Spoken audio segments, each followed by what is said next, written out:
Et si je faisais opposition à votre mariage? Que peux-tu faire? Je ne sais pas, venir à la mairie et dire « Je ne suis pas d'accord. Je ne suis pas d'accord avec ce mariage. » En pleine cérémonie, ça ferait de l'effet. Tu n'as aucune raison. Si. Je t'aime. Et tu m'aimes. Ce n'est pas valable. Je sais bien. Mais peut-être à ce moment-là, comprendrais-tu que c'est moi que tu dois épouser. Tu ne crois pas? Non. De toute façon, je plaisante. Mais parlons sérieusement. Si je comprends bien, il faudra que j'attende plus longtemps que prévu. Combien? 5 ans? 7 ans? Quelle est la durée moyenne d'un couple? Tu es vraiment... Quoi? Regarde-moi. Regarde-moi. Peux-tu me dire que tu l'aimes plus que moi? Oh, je t'en prie. Tu vois, tu ne peux pas le dire.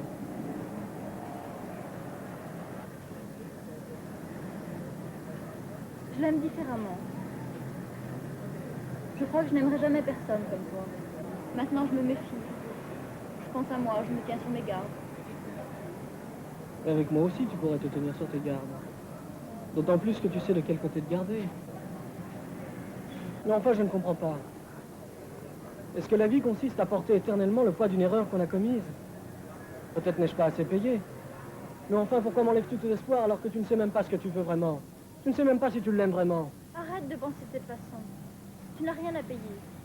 Tu n'as rien à te reprocher. C'est comme ça, c'est tout.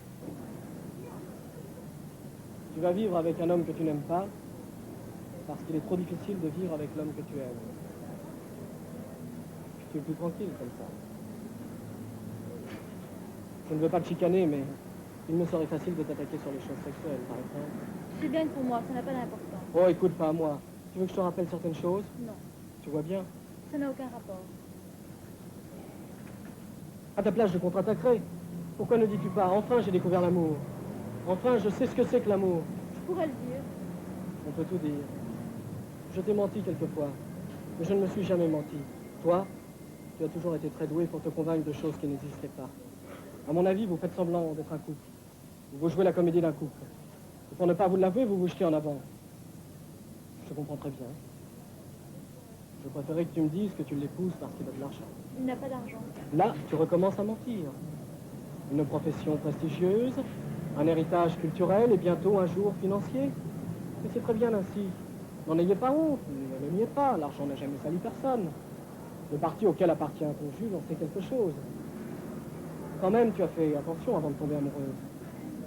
Tu n'es pas tombé sur un ouvrier portugais, un travailleur algérien ou même un ouvrier français. Tu sais bien qu'on rencontre. Tu as les gens de sa classe, je sais. Alors, comment nous sommes-nous connus? Quelque chose a déraillé. Maintenant, tu as redressé le coup. Tu as recommencé à vivre sans que l'angoisse t'étreigne. Tu es tranquille. Tu crois que tu te relèves alors que tu t'accoutumes tout doucement à la médiocrité. Après les crises, il faut vite tout oublier, tout effacer. Comme la France après l'occupation, comme la France après 1968. Tu te relèves comme la France après 1968. Mon amour, tu te souviens? On disait qu'on l'avait échappé belle. On avait eu la chance d'avoir une enfance et qu'on n'était pas sûr que nos enfants en auraient une dans ce nouveau monde où les vieillards ont 17 ans. Les parents apprenaient la langue française aux enfants. Faisaient des leçons de morale. Tu vas devenir la femme d'un cadre. Tu aurais un très beau couple. Un couple très nouvelle société.